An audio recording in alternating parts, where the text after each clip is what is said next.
देश भर के तमाम घोटालों के बीच एक घोटाला आजकल बहुत सुर्खियों में है, जिसका नाम है अगुस्टा वेस्टलैंड चॉपर घोटाला। अभी हाल ही में इस मामले में आरोपी राजीव सक्सेना को रातों रात यूएई में उनके घर में दबिश देकर गिरफ्तार किया गया और उन्हें भारत लाया गया। 3600 करोड़ के इस घोटाले में भारतीय राजनीति के कई नामी गिरामी चेहरों का बार बार नाम आया। उन नामों के बारे में आपको बताएंगे। उससे पहले ये जान लेते हैं कि अगुस्टा वेस्टलैंड घोटाला आखिर है क्या। अगुस्टा वेस्टलैंड इटली की कंपनी है जो चॉपर यानी हेलीकॉप्टर मैन्युफैक्चरिंग करती है।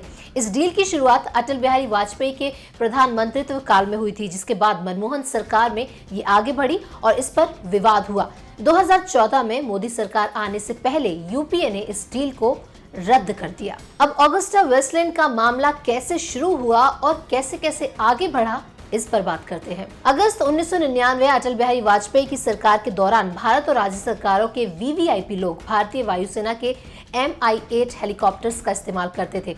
इन हेलीकॉप्टर्स की तकनीक पुरानी हो चुकी थी, तो इसलिए वायुसेना ने Mi-8 चॉपर बदलने का सुझाव दिया। मार्च 2002 में नए हेलीकॉप्टर खरीदने के लिए दुनिया भर की कंपनियों को बोली लगाने के लिए आमंत्रित किया गया। नवंबर-दिसंबर 2003 में अटल जी के कार्यकाल के दौरान राष्ट्रीय सुरक्षा सलाहकार ब्रिजेश मिश्रा ने सिंगल वेंडर से बचने के लिए रक्षा मंत्रालय और वायुसेना को अपनी तकनीकी शर्तों में बदलाव करने के लिए कहा। इस दौरान इस डील पर ज्यादा उत्साह से काम नहीं हुआ और 2004 में अटल सरकार चली गई। उसके बाद डॉक्टर मनमोहन सिंह नए प्रधानमंत्री बने। मार्च 2005 में यूपीए सरकार ने नए हेलीकॉप्टर खरीदने की कवायद शुरू की और ज्यादा दावेदारों द्वारा बोली लगवाने के लिए नए हेलीकॉप्टर्स की तकनीकी शर्तों में बदलाव किया गया। 2005 में ही मनमोहन सरकार ने इस डील में इंटीग्रिटी क्लॉज डाला, जिसके मुताबिक अगर किसी डिफेंस डील में कोई दलाल शामिल पाया गया तो डील रद्द कर दी जाएगी और इसी शर्त की वजह से बाद में अगुस्टा वेस्टलैंड डील विवाद की वजह बन गई। उस समय प्रणब मुखर्जी रक्षा मंत्री और एसपी त्यागी वायुसेना प्रमुख थे। सितंबर 2006 में 12 वीवीआईपी चॉपर खरीदने के लिए नया टेंडर जारी हुआ, जिसके लिए 3 कंपनियों AW101 ब्रिटेन, S92 अमेरिका और Mi-172 रूस ने आवेदन किया। अक्टूबर 2006 से मार्च 2007 के बीच AK एंटनी रक्षा मंत्री बन गए और त्यागी वायुसेना प्रमुख के पद से रिटायर हो गए। 2008 में वायुसेना ने टेंडर में आवेदन करने वाली कंपनी के चॉपर्स का फील्ड ट्रायल लिया। फिर वायुसेना ने ही अमेरिकी कंपनी सिकोसिर्की एयरक्राफ्ट के S92 की बजाय ब्रिटिश कंपनी अगुस्टा वेस्टलैंड के AW101 हेलीकॉप्टर को तरजीह दी।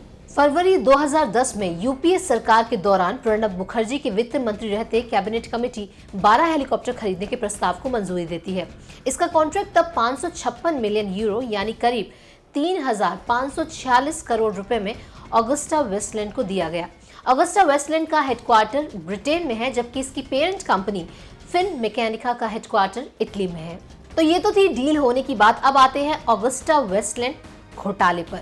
फरवरी 2012 में इटली की जांच एजेंसियों ने इस डील में दलाली की बात कही। इटली की एजेंसियों के मुताबिक फिनमेकैनिका ने ये कॉन्ट्रैक्ट हासिल करने के लिए भारत के कुछ नेताओं और वायुसेना के कुछ अधिकारियों को 360 करोड़ रुपए की रिश्वत दी। इटली की एजेंसियों ने इस डील में 3 दलालों क्रिश्चियन मिशेल, गुइदो हाश्के और कार्लो गैरोसा के शामिल होने की बात कही। फरवरी 2013 में इटली की कोर्ट में ये डील घिर गई और फिनमेकैनिका के सीईओ ओर्सी और अगुस्टा वेस्टलैंड के चीफ ब्रूनो स्पैग्नोलिनी को इटली में गिरफ्तार किया गया। इधर भारत में यूपीए सरकार भ्रष्टाचार के आरोपों से घिर गई और फिर रक्षा मंत्रालय ने अगुस्टा वेस्टलैंड को होने वाले सभी भुगतान रोक दिए। मार्च 2013 में भारत में इस डील की जांच सीबीआई को सौंप दी गई। सीबीआई ने पूर्व वायुसेना प्रमुख एसपी त्यागी, उनके 3 भाइयों ओर्सी और स्पैग्नोलिनी के समेत 9 लोगों के खिलाफ केस दर्ज किया। हालांकि इस समय तक इस डील में किसी नेता या अधिकारी का नाम सामने नहीं आया था। इटली की कोर्ट में मामले की सुनवाई के दौरान भारत के कई नेताओं के नाम इस डील में आए। आरोप ये भी लगा कि ये नेता डील के लिए ली और दी गई रिश्वतबाजी में शामिल थे।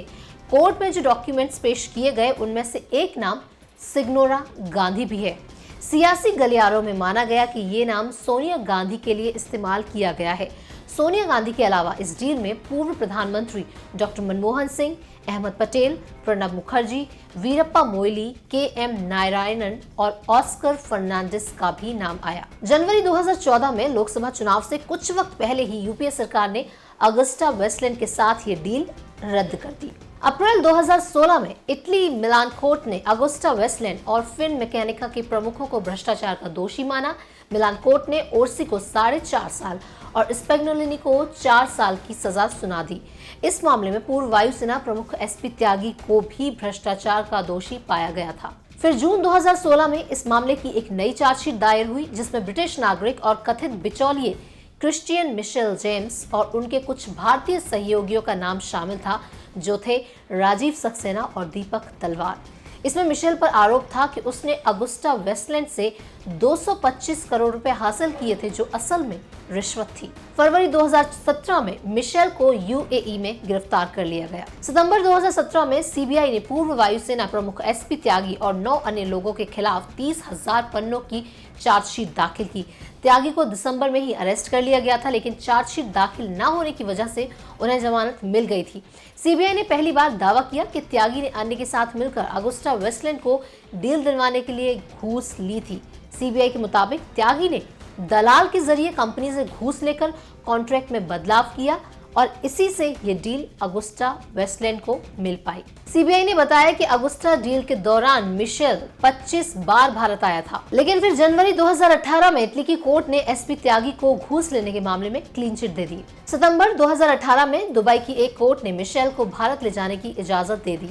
इस बीच ये बात भी सामने आई कि मिशेल अगुस्टा डील से पहले भी भारत के कई रक्षा सौदों में दलाल के तौर पर शामिल रह चुका है। 4 दिसंबर 2018 को मिशेल को इंटेरोगेशन के लिए भारत लाया गया और तब से अब तक उससे पूछताछ चल रही है। क्रिश्चियन मिशेल को 26 फरवरी तक न्यायिक हिरासत में रखा गया है। जांच अधिकारियों ने बताया कि पूछताछ में मिशेल ने मिसेस गांधी का भी नाम लिया। इसके अलावा इटली की महिला और इटली की महिला के बेटे का भी जिक्र किया है। इतना ही नहीं, जानकारी के मुताबिक मिशेल ने अपने वकील जोसेफ को छिपाकर एक कागज पकड़ाने की कोशिश की थी, जिसके जरिए वो ये जानना चाहता था कि मिसेस गांधी से जुड़े सवालों पर क्या किया जाए, जिसके बाद कोर्ट ने मिशेल के वकील को 2 फीट दूर रहकर बात करने के निर्देश दे दिए हैं। हालांकि मिसेस गांधी कौन है ये पूरी तरह से साफ नहीं हो पाया है, लेकिन हाँ, जिस तरह से इन्वेस्टिगेशन ट्रायल्स चल रहे हैं और गिरफ्तारियां हो रही हैं, उम्मीद है कि जल्द ही सारे आरोपियों के नाम सामने आएंगे और जो भी इन घोटालों का जिम्मेदार है उन्हें सजा मिलेगी। अगर आप हमें फेसबुक पर देख रहे हैं तो फॉलो करें और सी फर्स्ट करें, और अगर यूट्यूब पे देख रहे हैं तो सब्सक्राइब करें और बेल आइकन दबा दें।